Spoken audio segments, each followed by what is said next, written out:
Hello and welcome to the video. Today I'm going to take you through my top 5 exercises for you to grow your quads. Now, before I get started, there are 2 things that I need to say. The first thing is that with leg exercises in particular, many great exercises involve multiple muscle groups. So, for example, the classic barbell back squat is fantastic for developing the quads. However, it heavily involves the glutes and the hamstrings and the calves as well. If you are doing a leg day where you train all of the components of your legs in totality across the day, I highly recommend you do a large compound lift like barbell back squats. I would do them at the beginning of your workout, and then I would do some isolation exercises for each of the different muscle groups. So your quads, your glutes, your hamstrings and your calves individually. The list today will not involve any large compound lifts. It will be quad isolation exercises for just targeting the quads. That's in case you don't want to train your legs all as one. However, if you are going to train your legs in a leg day, I highly recommend doing large compound lifts. They will be great for developing big quads. And the second thing that I've got to say is that, as always, there are 4 things that I am looking for from an exercise when determining how good that exercise is. How much of a stretch the muscle gets, how much of a contraction the muscle gets, how isolated the muscle is, and how heavy you can load the exercise. I like to prioritize isolation because if you fully isolate a muscle, it has to move all the weight and therefore it has to respond to that training stimulus. You might hear varying things within the fitness space. Some people might prioritize load and doing heavy compound lifts to develop the legs only. I find that if you only do those compound lifts, whilst I do find them good and I do advise doing them, like the squat, if you only did compound lifts and didn't do any isolation exercises, your genetic strong points can take over. So in the squat, if you've got a genetically strong glutes and hamstrings and calves, they might start working harder and harder and take over more and more, and your quads could get left behind if they're a genetic weak point. Whereas if you do a quad isolation exercise, the quad is doing all the work and it has to grow. But that is just my opinion. Feel free to disagree with me. As with everything I say today, pop it down in the comments if you do disagree with me. So without further ado, let's get to it. So, coming in spot number 5 is the leg press. The main advantage of the leg press is that you can load it very heavy. You'll be able to load it heavier than any other exercise today on this list, and probably the heaviest of any exercise you do. Make sure that you don't load it too heavy, however. I think the fact that people can load it heavy magnetizes ego lifting on the leg press, and often people do very ineffective, tiny partial ranges of motion on leg press. I advise that you use a full range of motion on the leg press and just lighten the weight to an appropriate load. The next benefit of the leg press is that you get a good contraction at the top. However, this also comes with a warning. As I'm sure you will have seen the horror videos with people's knees bending the wrong way, please do not violently extend your knees at the top of a leg press. What happens is you violently extend your knee, the weight slightly lifts off, because it's still going through momentum, it then slams back down on your straight leg. That is not good for your ankle and knee and hip joints anyway, but if you have a lot of weight on, it can hyperextend your knee the wrong way. That serves as a very clear warning not to overload the leg press and definitely not to slam your knees straight when leg pressing, particularly for people who can naturally hyperextend their knees anyway and have a bit of sway back in their knee. You need to make sure that you don't fully extend your knee. The first weakness of the leg press is that unfortunately you don't fully isolate the quads. At the bottom of the movement in particular, you involve the glutes and the hamstrings a lot while they are in a stretched position, and then they help get the weight up at the beginning of the concentric part of the leg press. That doesn't matter too much. It's okay if you're doing a lower day What I would advise in order to keep the quads mostly targeted is to keep your feet quite close together. When you move your feet further out, you can sit further into your hips, and that's going to allow your glutes and your hamstrings to stretch further, and your hips, and they will all get involved in moving the weight back up. So if you want to isolate your quads more, I would advise a slightly narrower stance. At the bottom of the lift as well, you need to make sure that your back doesn't lift up off the back pad. If that is happening, you are shifting the tension from your legs into your back, which can cause injuries, and you're not actually getting any further range of motion in your legs. The legs are as bent as they are, and you're just shifting the weight deeper by bending in your back. That is not advisable, and make sure that you don't do that. And the final thing is that unfortunately the leg press doesn't get a great stretch on the quad. The quads insert, there are 4 of them, that's why it's called the quads, and they insert over the knee and hip joint. And the most stretched version is with the knee bent and your hip extended, your knee sort of bent behind you. The leg press never hits that position. The hip in particular is always bent, so you don't get a great stretch on the quads. However, in my opinion, that doesn't matter. The strength of the quad is a heavy contraction on the quads, the strength of the leg press. What I would advise is pairing the leg press with another exercise that does get a good stretch on the quads, and overall they cover each other's weaknesses. Overall, I do find leg presses to be a fantastic way to help grow your quads. And coming in spot number 4 are front squats. Now, you might be thinking front squats are a bit of a compound exercise like a squat, and you said you weren't going to involve them.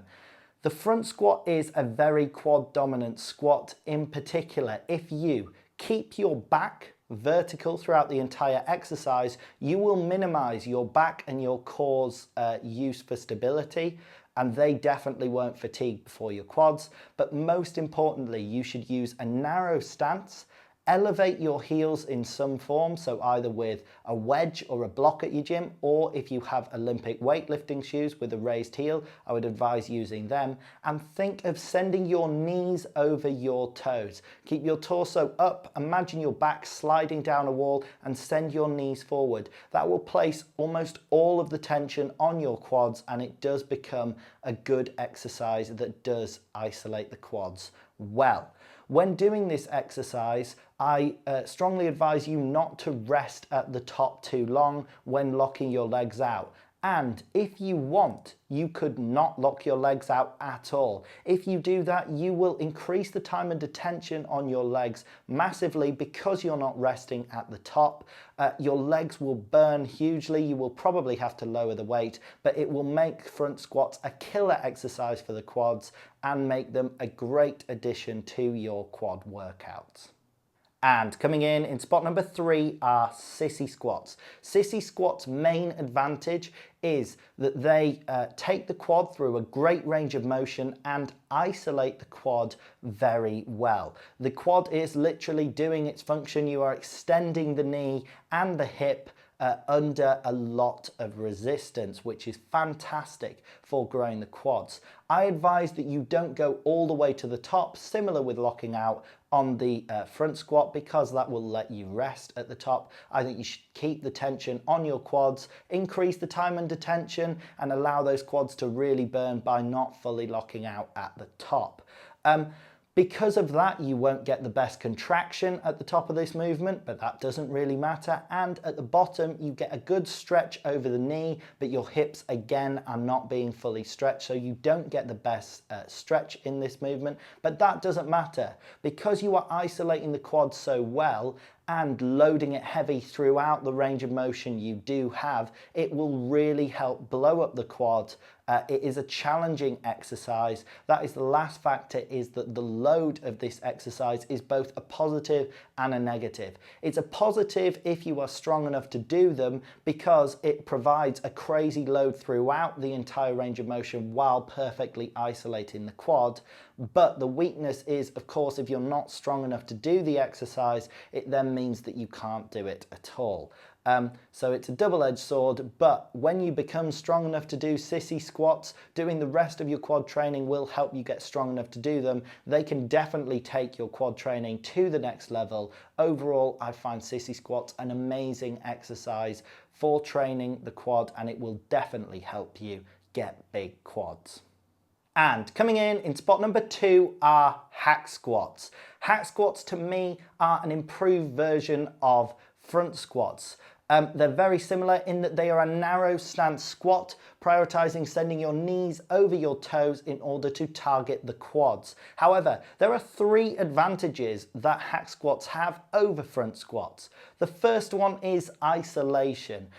When you are doing a hack squat, because it is on a fixed plane of resistance on the machine, you don't have to stabilize with your core or your back, any stabilization muscles for the weight at all. It is simply on that fixed plane of motion, so you isolate the quads better. You don't have to think of your core stabilization. You just focus on burning out the quads. The second main advantage, again because you're on that fixed path of resistance, is load. You are able to load an exercise heavier when it has a fixed plane of motion. Compared to free weight, that is a more technical lift when you're doing free weights, and it might target more of the stabilization muscles.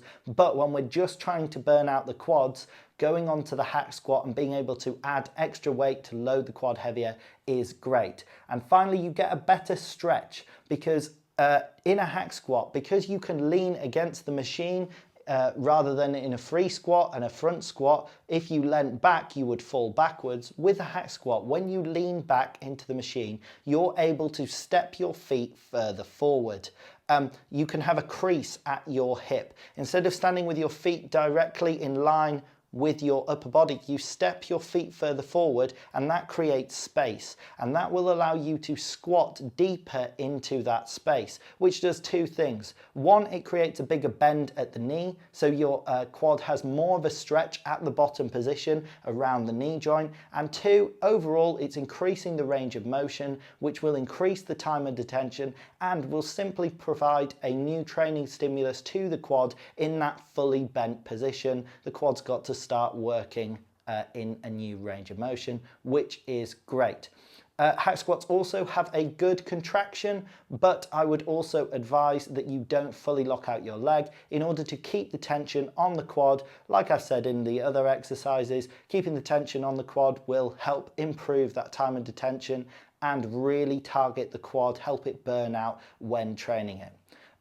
If you don't have access to a hack squat machine, you can also substitute with a Smith machine very well. You simply load the Smith machine on and step your feet forward, similar to the hack squat machine, and you can go up and down. It's not quite as good because your entire back isn't resting on the pad like in the hack squat, and it's just not quite as comfortable, but it is a good alternative if you don't have access to a hack squat. Overall, hack squats are a fantastic exercise for training your quads. And coming in spot number 1 are quad extensions. My number 1 exercise for training quads by a mile, because they target all of the key areas that I am looking for from an exercise when training the quads. The first thing is the isolation on the quad is fantastic. You are literally strapped in position and just extending your knee, which is the primary function of the quad. To go alongside that, at the top of the range of motion, when you lock out your knee, you should fully lock out your knee on this exercise and squeeze. That is because at the fully locked out portion, the tension is working against the leg, trying to bend it, and fully working against the quad. Unlike all the other exercises which locked out and the weight was sort of grounding down through your body and hips while you were locked out and not really putting any tension on the quad, with quad extensions, when you fully extend, the weight is still working and pulling at 90 degrees to that knee and trying to get it to bend. So you get the best contraction of all of the exercises on the quads as it fights to keep itself fully locked out. Also, if you lean backwards when bending your knee will bend into a great stretched position on the quad, and you will have leant back and extended your hips, so the quad will be in its fully stretched position. That means that the quad is in the most stretched position of all the exercises today. And finally, you can load this exercise heavy. The load that you can do on quad extensions is objectively good and heavy. Now, it's not as heavy as things like the leg press, but boo-hoo. That is because all of that weight is being placed directly on the quad through the entire range of motion. Quad extensions all round are just fantastic. Now, I should say before I end, the real #1 exercise is a mixture of exercises. There's something called the law of accommodation, and that states that if you do the same thing over and over, eventually you plateau and you actually detrain, you start to get worse. What you need to do is change up your training stimulus to spark more progress. That is what Arnold meant when he said shock the muscle. You need to shock your muscle by applying a new training stimulus into adapting. That's what muscle building is. An adaptation to the stress that you're providing on it when training. So you need to shock your muscle and change that training stimulus in order to keep that muscle adapting. That means that even though quad extensions are my #1 quad exercise, even I would rotate them out of my quad training from time to time in order to keep my training fresh and keep new stimuli applying to my quad to keep it improving. Also, changing your training up keeps your training fresh and interesting so that you don't die of boredom after 20 years from doing the same leg workout twice a week every week. That is it for today's video. I hope you did enjoy the video. If you did, drop it a like, a comment, subscribe, click the bell, all of that good stuff. There will be a link in the description to my coaching if you don't want to have to bother finding the best exercises and creating your own program and dealing with all of life's stresses and trying to make the best programming for yourself. If you want to just have optimal programming based on your goals, whatever equipment you have access to, however much time you have available, maybe you only have 2 hours free on 2 different days, an hour twice a week, you want to try and optimize your training in that time, hit me up, I've got you covered. I can also do nutrition plans for anybody who is seeking to lose weight. That primarily comes from nutrition, and we can try and clean up your nutrition for growing muscle.